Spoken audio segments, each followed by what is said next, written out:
Hi friends, welcome to KSV Educare. இன்னைக்கு வந்து நம்ம வந்து 12th botany பார்க்க போறோம். அதுக்கு முன்னாடி நம்ம சேனலை யாராவது subscribe பண்ணாம இருந்தீங்கன்னா உடனே subscribe பண்ணுங்க. அப்பதான் நாங்க போற வீடியோட நீங்க உடனே பார்க்கலாம். இப்போ வந்து chapter 1 என்னன்னா asexual and sexual reproduction in plants. அதாவது plants வந்து எப்படி reproduce பண்றதுன்றது தான் இந்த லெசன்ல பார்க்க போறோம். One of the essential features of all living things on the earth is reproduction.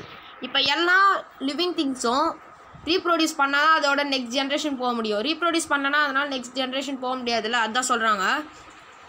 Reproduction is a vital process for extensions of species தொடர்ந்து வாழணும்னா ரீப்ரொடக்ஷன் ரொம்ப முக்கியம்.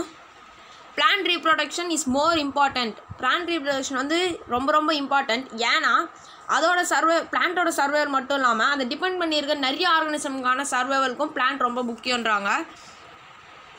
இந்த லெசனில் வந்து ரீப்ரொடக்ஷன் பிளான்ஸை பற்றி டீட்டெயிலாக பார்க்க போகிறோம். அதில் வந்து ரெண்டு மேஜர் கேட்டகரிஸ், ஒன்று வந்து asexual reproduction and sexual reproduction. இந்த பாக்ஸ் வந்து என்ன சொல்கிறாங்கன்னா, பஞ்சனன் மகேஸ்வரின்னு ஒருத்தர் இருந்திருக்காரு. அவர் வந்து 1904 1966 வரையும் வாழ்ந்திருக்காரு. அவர் வந்து ஒரு பாட்னிஸ்ட். அவர் எதெல்லாம் ஸ்பெஷலைஸ் பண்ணார்னா plant embryology, plant morphology and plant anatomy. 1934 he become the fellow, அதாவது இந்தியன் அகாடமி ஆஃப் சயின்ஸில் ஒரு மெம்பராக இருந்திருக்காரு. அப்புறமா அவர் ஒரு புக் எழுதியிருக்காரு. அந்த புக்கு பேர் என்னன்னா an introduction to the embryology of angiosperms, 1950 வெளியிட்டிருக்காங்க. He establish the international society for plant morphologist in 1951. Plant மார்ஃபாலஜிஸ்ட்டுங்கிட்டே ஒரு சொசைட்டி, அதாவது ஒரு ஒரு ஆர்கனைசேஷன் மாதிரி உருவாக்கியிருக்காரு. ஃபஸ்ட்டு வந்து ஏசெக்ஷுவல் ரீப்ரொடக்ஷன் பார்க்கலாம். Asexual reproduction, the reproduction method which helps to perpetuate its own species without the involvement of gametes. Without the involvement of gametes is referred to as asexual reproduction. Reproduction method, அதாவது reproduce பண்ணுற method எப்படின்னா அதில் gametes இண்டிவிஜுவலாக இருக்காது, அதாவது எந்த ஒரு கேமெட்ஸுமே இல்லாமல் தானும் அதுவே ரீப்ரொடியூஸ் பண்ணிக்கிறது. Lower plants, fungi and animals show different methods of asexual reproduction. Lower பிளான்ட்ஸ்னால் வேறு எதுவும் இல்லை, சின்ன பிளான்ட்ஸு, ஃபங்கைஸ், அனிமல்ஸ், இதெல்லாம் வந்து ஏசெக்ஷுவல் ரீப்ரொடக்ஷன் டிஃப்ரெண்ட் மெத்தட்ஸில் இருக்கலாம். அதில் சம் ஆஃப் த மெத்தட்ஸ் என்னென்னா ஃபார்மேஷன் ஆஃப் கொனீடியா, ஆஸ்பர்ஜில்லிஸ், பெனிசிலியம், இதெல்லாம் இந்த மெத்தட் தான் நடக்கும். பட்டிங் வந்து ஈஸ்ட் அண்ட் ஹைட்ரால நடக்கும். பட்டிங்னா எதுவும் இல்லை, இப்போ ஒரு லீஃபோ இல்லை ரூட்டோ இல்லை ஸ்டெம்லையோ எதுலையாச்சும் ஒரு சின்ன செடி மாதிரி, அந்த லீஃப்லேருந்து ஒரு சின்ன செடி மாதிரி வரும். அது கொஞ்ச நாள் போனோடனே அது கீழே விழுந்து அதுலேருந்து மறுபடியும் ஒரு செடி முளைக்கும். இதெல்லாம் நம்ம வந்து பின்னாடி இன்னும் டீட்டெயிலாக பார்க்கலாம். ஃப்ராக்மெண்டேஷன்னா பிரியும், production of gemma, regeneration and binary fission, இதெல்லாம் வந்து போக எல்லாமே பார்க்கலாம். The individuals formed by this method is morphologically and genetical identical and are called clones. இந்த மாதிரி ஏசெக்ஷுவல் ரீப்ரொடக்ஷனால் இண்டிவிஜுவல்ஸ் வந்து ஃபார்ம் ஆச்சுன்னா அது பேர் வந்து க்ளோன்ஸ்னு சொல்லுவாங்க. ஹையர் பிளான்ஸ், லோயர் பிளான்ஸ் பார்த்தோம்ல, அதே மாதிரி ஹையர் பிளான்ஸ் வந்து வேறு மெத்தடில் ஏசெக்ஷுவலி ரீப்ரொடியூஸ் ஆகும், அதுதான் சொல்கிறாங்க. ஃபஸ்ட்டு வந்து வெஜிடேட்டிவ் ரீப்ரொடக்ஷன். வெஜிடேட்டிவ் ரீப்ரொடக்ஷனில் நேச்சுரல் மெத்தட்ஸ் பார்க்கலாம். Natural vegetative reproduction is a form of asexual reproduction in which a bud grows and develop into a new plant. இதான் வந்து பட்டிங், அதாவது ஒரு செடியில் வந்து ஒரு சின்ன பட் மாதிரி வரும், அதாவது மொட்டு மாதிரி வரும், அது வந்து கீழே விழுந்து அதுலேருந்து புது பிளான்ட் வரும். The bud may be formed in organs such as roots, stems and leaves. But எங்கெங்கெல்லாம் உருவாகலாம்னா ரூட்டில் உருவாகலாம், ஸ்டெம்மில் உருவாகலாம், அதே மாதிரி லீஃப்லேயும் உருவாகலாம். At some stage the new plants get detached, அதாவது நியூ பிளான்ட், அதாவது புதுசாக வளருதுல, அந்த லீஃப்லேருந்து ஒரு பட்டு வருதுல்ல, அந்த பட்டு வந்து டிட்டாச் ஆகிட்டு பேரண்ட் பிளான்ட்லேருந்து பிரிஞ்சுட்டு அது கீழே விழுந்து அது இன்னொரு பிளான்ட்டாக உருவாகுன்றாங்க. Some of the organs involved in vegetative reproduction also serve as the organs of storage and perenniation. கீழே ரூட் இருக்குல்ல, ரூட்டில் பட்டிங் வந்ததுன்னா அது வந்து வெறும் அந்த பட்டு மட்டும் இதாகாது, அது வந்து ஆர்கன்ஸும் ஸ்டோரேஜ் பண்ணிக்கோன்றாங்க. The unit of reproductive structure used in propagation is called reproductive propagules or diaspores. ஸ்போர்ட்ஸ்னால் ஒன்றில் ஓட்டை தான் ஸ்போர்ட்ஸ்ன்றாங்க. Some of organs that helps in vegetative reproduction are given, அதாவது அந்த பிக்சரில் கொடுத்துருக்காங்க. வெஜிடேட்டிவ் ரீப்ரொடக்ஷன் ஃபஸ்ட்டு ரூட்டில் பார்க்க போகிறோம். The roots of some plants develop vegetative or advantageous buds on them, அதாவது பட்ஸ் உருவாகும், அந்த ரூட்டில் வந்து பட்ஸ் உருவாகும். அது வந்து சாதாரண பட்டாகவும் இருக்கலாம்.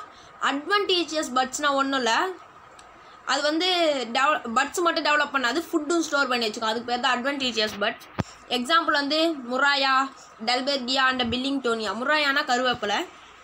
Some tuberous adventitious roots apart from developing buds also store food.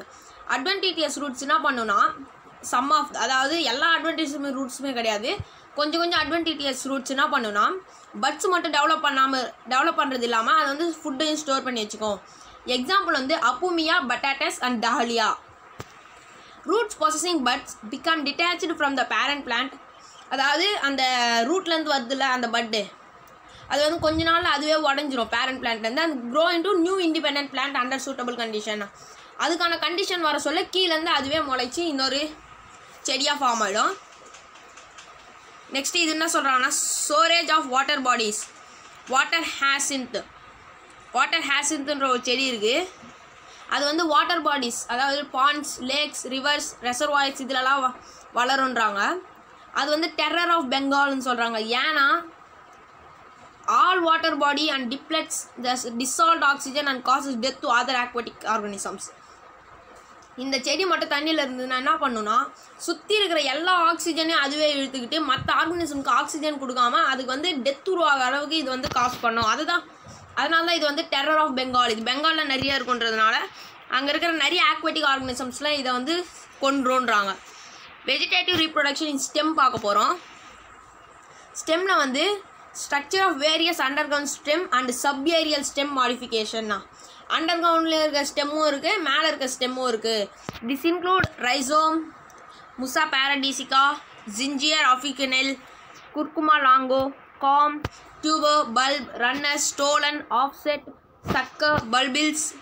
The axillary buds from the nodes of rhizome and eyes of tubers gives rise to new plants. அதாவது ஸ்டெம் வழியாக அதே மாதிரி பட் உருவாகி அது அடியிலையும் உருவாகலாம் இல்லை மேலேயும் உருவாகலாம். அது வந்து கீழே விழுந்து இன்னொரு நியூ பிளான்ட்டாக உருவாகும். இது வந்து சம் ஆஃப் த எக்ஸாம்பிள்ஸ் தான், அது நீங்கள் சும்மா பார்த்துக்கிட்டா போதும். அது வெஜிடேட்டிவ் ரீப்ரொடக்ஷன் இன் லீஃபில் பார்க்க போகிறேன் இப்போது. In some plants adventitious buds are developed on their leaves. When they are detached from the parent plant they grow into a new individual plant. டிட்டாச்சுன்னா ஒன்றும் இல்லை, அது உடையிறது. அந்த இடத்துல வந்து அது உடஞ்சி கீழே விழுந்துச்சுன்னா பேரண்ட் பிளான்ட்ல தனியாக இன்னொரு பிளான்ட்டாக இண்டிவிஜுவலாக டெவலப் ஆகிக்கொண்டாங்க. எக்ஸாம்பிள் வந்து பிரையோஃபிலம், சில்லா, பிகோனியா இதெல்லாம் சொல்கிறாங்க. இன் பிரையோஃபிலமில் என்னன்னா the leaf is succulent and notched on its margin. அந்த லீஃப் வந்து எண்டிங்கில், நாட்ச்சுன்னா எண்டிங்கில் வந்து அந்த லீஃபில் வந்து முளைக்கொன்றாங்க. Adventitious buds develop at this notches and are called epiphyllous buds. அந்த எண்டிங்கில் வந்ததுன்னா அதை வந்து எபிஃபில்லஸ் பட்ஸுன்றாங்க. எபிஃபில்லஸ் பட்ஸ்ன்னு சொல்லலாம். They develop into a new plant forming a root system and become independent plant when leaf gets decayed. லீஃபில் இருக்க சொல்லி அது வந்து சின்ன சின்ன ரூட்லாம் அதிலே வந்துட்டுருக்கும். கீழே விழுந்தவுடனே அந்த ரூட்லேருந்து அப்பயே வந்துடாது, அதுக்கு வந்து சூட்டபிள் கண்டிஷன் வந்தவுடனே அந்த கீழே விழுந்து அந்த ரூட்லேருந்து இன்னொரு செடியாக வந்துடும். சில்லான்ற ஒரு இது இருக்குது. சில்லா வந்து ஒரு bulbous plants and grow in sandy soils. அது வந்து மணல் ரொம்ப மண்ணாக இருக்கிற ஏரியாவில் தான் வாழும். த foliage leaves are long and narrow and epiphyllous buds develop at the tips. foliage leavesனு ஒரு லீவ்ஸ் இருக்குது. அந்த லீவ்ஸ் வந்து ரொம்ப பெருசாக இருக்கும், நேரோவாக இருக்கும். பட்ஸ் வந்து அதில் எண்டிங்கில் தான் இருக்கும். these buds develop into new plant when they touch the soil. சாயிலை தொட்டவுடனே, இது கண்டிஷன்லாம் தேவையில்ல, சாயிலை தொட்டவுடனே புது பிளான்ட்டாக வந்துடும். இது வந்து அந்த பிளான்ட்லாம் சொல்கிறாங்க. முராயா வந்து ரூட்டில், ரைசோம் இதெல்லாம் ஸ்டெம்மில், இதோ இந்த பொட்டேட்டோலேருந்து எப்படி வந்துருக்கு பாருங்கள், இதெல்லாம் வந்து டியூபர்னுவாங்க. இதுதான் ஐ, பட் ஃப்ரம் ஐ. அந்த இதுலேருந்தே வரதுனால அந்த பட் ஃப்ரம் ஐன்றாங்க. அதெல்லாம் பார்த்துக்கோங்க. நெக்ஸ்ட்டு வந்து advantages of natural vegetative reproduction. Only one இதில் என்னென்ன அட்வான்டேஜ் இருக்குது, இந்த நேச்சுரல் வெஜிடேட்டிவ் ரீப்ரொடக்ஷனில் என்னென்ன அட்வான்டேஜ் இருக்குன்னு பார்க்க போகிறோம். Only one parent is required for propagation. Reproduce பண்ணால் ஒரே ஒரு பேரண்ட் இருந்தால் போதும். ஏன்னா ஒரே ஒரு பேரண்ட்லேருந்து பட்டு வந்து கீழே வந்து பட்டாக இன்னொரு செடியாக வந்து ஒரு பேரண்ட் இருந்தால் போதும்ல. The new individual plants produced are genetically identical. ஜெனட்டிக்காக வந்து இந்த பிளான்ட்டும் அந்த பிளான்ட்டும் ஒரே மாதிரி இருக்காது. In some plants this enables to spread rapidly. ஒரு சில பிளான்ஸ் வந்து இது ரொம்ப வேகமாகவும் நடக்கலாம். எக்ஸாம்பிள் வந்து ஸ்பினிஃபெக்ஸ். அதில் வந்து சீக்கிரமாக இந்த அது பட்டு நிறைய உருவாகி சீக்கிரமாக கீழே விழுந்து இன்னொரு பிளான்ட்டாக வந்துக்கிட்டே இருக்கும். Horticulturist and farmers utilize these organs of vegetative reproduction for cultivation and to harvest plants in large scale. ஃபார்மர்ஸும் ஹார்டிகல்ச்சர்ஸ் இது எப்படி யூஸ் பண்ணுறாங்கன்னா இதே மாதிரி பட்டு வர வச்சு அதுலேருந்து ஹார்வெஸ்ட் அதுலேருந்து கீழே விழுதுல அதில் அப்போ நிறைய செடி வரும்ல அதை ஹார்வெஸ்ட் லார்ஜ் ஸ்கேலில் ஹார்வெஸ்ட் பண்ணுறாங்க. இதில் இருக்க ஒரே ஒரு டிஸ்அட்வான்டேஜ் என்னன்னா new plants produced have no genetic variation. New plants வந்து ப்ரொடியூஸ் ஆகுதுல இதோட பேரண்ட்டோட ஜெனட்டிக்கும் பிளான்ட்டோட ஜீனும் ஒரே மாதிரி இருக்கும், வேரியேஷனே இருக்காதுன்றாங்க. ஆர்டிஃபிஷியல் மெத்தட்ஸ் பார்க்கலாம். Apart from the above mentioned natural methods of vegetative reproduction, a number of methods are used in agriculture and horticulture to propagate plants from their pots. மேலே இருக்கிற நேச்சுரல் மெத்தட் வந்து அது பழைய மெத்தடு, அது மட்டும் இல்லாமல் இப்போ புதுசாக நிறைய மெத்தட் கண்டுபிடிச்சிருக்காங்க. Some methods are said to be artificial propagation. அதில் ஒரு சில மெத்தட்லாம் ஒரே ஃபோல்டரில் மாதிரி வச்சுட்டு அது வந்து artificial ப்ரொபகேஷன்றாங்க. Some of the artificial propagation methods have been used by man for a long time and are called conventional methods. Man அதாவது ஹியூமன்ஸ் வந்து அந்த ஆர்டிஃபிஷியல் மெத்தட்ஸ் நிறைய யூஸ் பண்ணுறாங்க. இப்போ வந்து அதுக்கு பேர் conventional methods. Nowadays technology is being used for propagation to produce large number of plants in short period of time. கம்மி நேரத்தில் நம்ம வந்து நிறைய பிளான்ட் வரணுன்றது தானே இப்போ ஹியூமனோட இது. such methods are said to be modern methods. அதாவது கம்மி நேரம் கம்மி வெயில் கம்மி மழை இருந்தால் கூட சீக்கிரமாக வளர்ந்து நிறைய பிளான்ஸாக தரணும், அதுதான் வந்து modern methods. First conventional methods பார்க்கலாம். The common methods of conventional propagation are 3 method சொல்லியிருக்காங்க: cutting, grafting and layering. First cutting. It is the method of producing a new plant by cutting the plant part such as roots, stems and leaf from the parent plant. இப்போ parent பிளான்ட்லேருந்து ஒரு லீஃபையோ இல்லை ரூட்டையோ ஸ்டெம்மையோ cut பண்ணி எடுத்துருவாங்க. The cut part is place in the suitable medium for growth. இப்போ ரூட்லேருந்து ஒரு சின்ன பார்ட்டை கட் பண்ணிட்டாங்கன்னு நினச்சிக்கோங்க, அது வந்து இன்னொரு இடத்துல வச்சுருப்பாங்க சூட்டபிள், அதாவது அந்த suitable condition. It produces the root and grows into new plant. அது மறுபடியும் நியூ பிளான்ட்டாக, இது எல்லாருக்கும் தெரிஞ்சது தான். இப்போ ஒரு ஸ்டெம்மை வந்து கட் பண்ணி எடுத்துகிட்டு வந்து வீட்டாண்ட வச்சா அதுவே அதுலேருந்து செடி வரது இல்லையா, அந்த மாதிரி தான் இந்த கட்டிங். அதே தான், அந்த மாதிரிலாம் கிடையாது, அதே தான். Depending upon the part used in it is called root cutting, stem cutting and leaf cutting. Stem cutting is widely used for propagation. Root cutting, stem ரூட்டில் கட் பண்ணால் ரூட் கட்டிங், ஸ்டெம்மில் கட் பண்ண ஸ்டெம்மை கட் பண்ணால் stem cutting, லீஃபை cut பண்ணால் leaf cutting. Stem cutting தான் இதில் அதிகமாக யூஸ் பண்ணுறாங்கன்னு சொல்கிறாங்க. Next grafting. In this, part of 2 different plants are joined so that they continue to grow as one plant. Of the 2 plants, the part which is in the contact with soil is called stalk and plant for grafting is called scion. இப்போ ஒன்றும் இல்லை, ரெண்டு பிளான்ட்டையும் ஒரே பிளான்ட்டாக join பண்ணி வச்சுறாங்க. ஒரு plant வந்து சாயிலோட கனெக்டிவில் இருக்குது, இன்னொரு பிளான்ட் வந்து அந்த பிளான்ட்டோட சுற்றி தான் வச்சுருக்காங்க. சாயிலில் கனெக்ட் பண்ணியிருக்க பிளான்ட் வந்து ஸ்டாக்குன்றாங்க, கிராஃப்ட் பண்ணியிருக்கிற பிளான்ட்டை வந்து சிகான்ன்றாங்க. எக்ஸாம்பிள் வந்து சிட்ரஸ், மேங்கோ, ஆப்பிள்னு சொல்கிறாங்க. இது வந்து எங்கே கொடுத்துருக்காங்கன்னா ஃபிகர் 1.2ல் ஏல கொடுத்துருக்காங்கன்னா, இதோ ஏல வந்து பாருங்கள், பட் கிராஃப்டிங் அதாங்க. இந்த மாதிரி கட் பண்ணி வச்சுட்டு இதோ ஒன்று வந்து சாயிலோட அட்டாச் ஆயிருக்கா, இருங்க இப்போ சொல்கிறேன். There are different types of grafting based on method of uniting the stalk and stick-on. இந்த ரெண்டுத்தையும் யூனிட் பண்ணுறதுலே டிஃப்ரெண்ட் மெத்தட்ஸாக இருக்குது. They are bud grafting, approach grafting, tongue grafting, crown grafting and wedge grafting. அதான் பார்க்க போகிறோம். Bud grafting, a T-shaped incision is made in the stalk and bark is lifted. அந்த bark இருக்குல்ல, barkல வந்து T ஷேப்பில் இது பண்ணிட்டு அதை எடுத்துருவாங்க. The stick-on bud with little wood is placed in the incision beneath the bark and properly bandaged with the tape. மேலே இருக்க அந்த பட்டை எடுத்துட்டு அது டீ ஷேப்பில் கட் பண்ணுறாங்கன்னா, அது ஏன் அந்த ஷேப்பில் கட் பண்ணுறாங்களா சொல்ல, அந்த மேலே இருக்கிறத எடுத்துகிட்டு அது உள்ள அந்த பட்டு லிட்டில் வுட்டு வேறு செடியோட சின்ன வுட்டை வச்சுட்டு மறுபடியும் அதை வச்சுட்டு பேண்டேஜ் போட்டுடுறாங்க. அப்போ வந்து அதுலேருந்து அந்த செடி வருதுன்றாங்க. நீங்களே பாருங்கள், அந்த இமேஜ் கொடுத்துருக்காங்க. இங்கே வந்து டீ ஷேப்பில் கட் பண்ணிடுறாங்களா, கட் பண்ணிட்டு அந்த பட் எடுத்துகிட்டு வந்து லீஃபோ பட்டோ எடுத்துகிட்டு வந்து உள்ளே வச்சுட்டு மறுபடியும் பார்க் அடிச்சுட்டு அதை வந்து பேண்டேஜ் பண்ணிடுறாங்க. நெக்ஸ்ட்டு வந்து approach grafting. In this method, both the scion and stalk remain rooted. சிக்கானும் மண்ணுக்கு அடியில் தான் இருக்கும், ஸ்டாக்கும் மண்ணுக்கு அடியில் தான் இருக்கும். The stalk is grown in a pot and it is brought close to the scion. ஒன்று வந்து தரை கீழே இருக்கும். இன்னொன்று வந்து அந்த பாட்டு இருக்குல்ல, பாட்டில் வந்து இன்னொன்று வளர்த்துட்ருப்பாங்க. ரெண்டுத்தையும் பக்கத்தில் எடுத்துகிட்டு வர முடியாது. அந்த பாட்டை வந்து செடிக்கு பக்கத்தில் எடுத்துகிட்டு போயிடுவாங்க. Both of them should have the same thickness. ரெண்டுமே திக்னஸ் வந்து சேமாக இருக்கணும். A small slice is cut from both and the cut surfaces are brought near and tight together and held by a tape. ரெண்டுத்துலையுமே ஒரு small ஸ்லைஸை வந்து cut பண்ணுறாங்க. Cut பண்ண ரெண்டுத்தையும் ஒரு இடத்துல எடுத்துகிட்டு வந்து அது ரெண்டுத்தையும் ஜாயின் பண்ணிட்டு டேப் போட்டுருவாங்க. After 1 to 4 weeks the tip of the stalk and base of the scion are cut off and detached to grown into a separate part. 1லேருந்து 4 வாரத்துக்குள்ளே அதுலேருந்து ஒரு செடி முளைக்கும். அதை வந்து கட் பண்ணிவிட்டு அதை எடுத்துகிட்டு போய் செப்பரேட் பாட்டில் வளர்ப்பாங்க. நீங்களே பாருங்கள் அந்த இமேஜு. இதுதான் அந்த இமேஜ். இதை வந்து ரெண்டுமே ஒரே சைஸில் இருக்கா. இதை கட் பண்ணிட்டு மேலேயும் அதான் இந்த ரெண்டுத்தையும் கட் பண்ணிட்டாங்க. மேலே ஒன்று இந்த பக்கம் ஒன்று வச்சுட்டாங்க.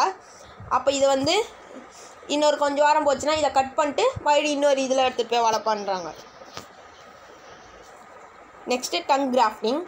எ scion and stock having the same thickness is cut obliquely and scion is fit into a stalk and bounded with a tape. Scion and stalk having same thickness, ஒரே thickness இருக்கணும். கட் பண்ணுறாங்க. நீங்களே இது பார்த்தா தான் புரியும். இதை பாருங்கள், இந்த மாதிரி கட் பண்ணிட்டாங்களா.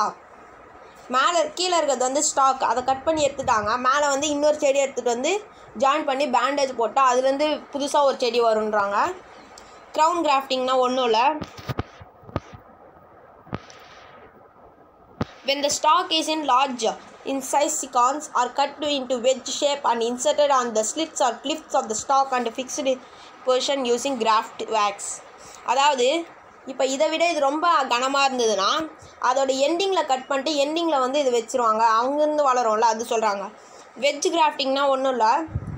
நடுவில் வந்து பொழந்துட்டு இப்போ ஒரு கட்டை இருக்குது, அது நடுவில் பொழந்துட்டாங்க. இதை வந்து ஷார்ப் பண்ணி வச்சுக்கிட்டாங்க. அது ரெண்டுத்துக்கும் நடுவில் இது இப்படி கொடுத்துட்டு பேண்டேஜ் போட்டாங்கன்னா அது வந்து நியூ பிளான்ட் வரும். அதுதான் veg grafting.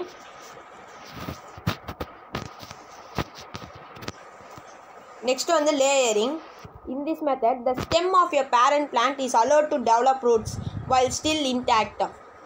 Stem of parent plant ஓட ஸ்டெம்மும் இன்னொரு பிளான்ட்டோட ரூட்டும் ஸ்டில் இன்டாக்ட்லேயே இருக்கணும், அதாவது கனெக்ஷன்லேயே இருக்கணும். when the root develops, root வந்து எப்போ டெவலப் ஆகுதோ the root part is cut and planted to grow as a new plant. அதாவது லேயரிங்னா பாருங்க நல்லா. stem of a parent plant is allowed to develop a root while still intact. Stem இருக்குல்ல, அதில் வந்து ஒரு ரூட்டை வச்சுட்டு அதில் பேண்டேஜ் போட்டு விட்றாங்க. when the root develops, root வந்து கொஞ்சம் டெவலப் ஆனவுடனே அந்த ரூட்டை வந்து கட் பண்ணிட்டு கிரவுண்டில் புதைச்சிட்டு அது இன்னொரு பிளான்ட்டாக நியூவாக வருதுல்ல, அதுதான் அதுக்கு எக்ஸாம்பிள் வந்து Ixora and Jasminum. Mound layering and air layering are few types of layering. லேயரிங்கில் 2 டைப்ஸ் இருக்குது. அது வந்து mound layering, air layering. First mound layering. This method is applied for plants having flexible branches. Branches வந்து நல்லா ஃப்ளெக்சிபிளாக, அதாவது இந்த பக்கம் ஆடிக்கினே இருக்கணும், உடையக்கூடாது. அந்த மாதிரி இருக்கிற பிரான்ச்சஸில் இது யூஸ் பண்ணுறாங்க. The lower branches with the leaves is bent to the ground and part of stem is buried in the soil and tip of the branch is exposed above the soil. ஒன்றும் இல்லை, லோயரில் ஒரு branch இருக்குது. அந்த பிரான்ச்சை வந்து bend பண்ணி அது பாதி ஸ்டெம்மை வந்து அடியில் கீழே மண்ணுக்கு கீழே இருக்குது, பாதி வந்து மண்ணுக்கு மேலே இருக்கா, அதுதான் சொல்கிறாங்க. நெக்ஸ்ட் என்னன்னா, after the roots emerge from the part of stem buried in the soil, a cut is made in the parent plant so that the buried part grows into a new plant. இப்போ இங்கே மண்ணுக்கு அடியில் இந்த ஸ்டெம்மை புதைச்சி வச்சுட்டாங்கள, அதுலேருந்து ஒரு சின்ன root வரும். அந்த ரூட்டை கட் பண்ணி இன்னொரு இடத்துல போய் முளைச்சி வச்சாங்கன்னா அங்கேருந்து இன்னொரு இது வருன்றாங்க. Next air layering. In this method, the stem is griddled at the nodal region and hormones are applied to this region which promotes rooting. இந்த இடத்துல இந்த மாதிரி லேசாக ஷார்ப் வெட்டி எடுத்துகிட்டு அந்த இடத்துல வந்து ஹார்மோன்ஸ் வந்து எதுக்குன்னா அந்த ரூட் வர ஹார்மோன்ஸ் வந்து விற்பாங்க, அதை எடுத்துகிட்டு வந்து அங்கே போட்டுருவாங்க. This portion is covered with damp or moist soil with a polythene sheet. இதில் வந்து அதான் மாய்ஸ்ட் சாயில் போட்டு பாலித்தீன் ஷீட் போட்டு நல்லா ரொட்டேட் பண்ணி வச்சிட்டாங்க. Roots emerge in these branches after 2 to 4 months. 2லேருந்து 4 மாதத்துக்குள்ளே அந்த பிரான்ச்சஸில் ரூட் வரும். such branches are removed as from the parent plant and grown into separate plant. அந்த பிரான்ச்சஸ் வந்து அந்த பேரண்ட் பிளான்ட்டில் சுற்றி வச்சுருவாங்கள அதை கழட்டிட்டோன்னா அது தனியாக வந்துடும். அதை எடுத்துகிட்டு போயிட்டு பாட்டில் வச்சு வளர்ப்பண்றாங்க.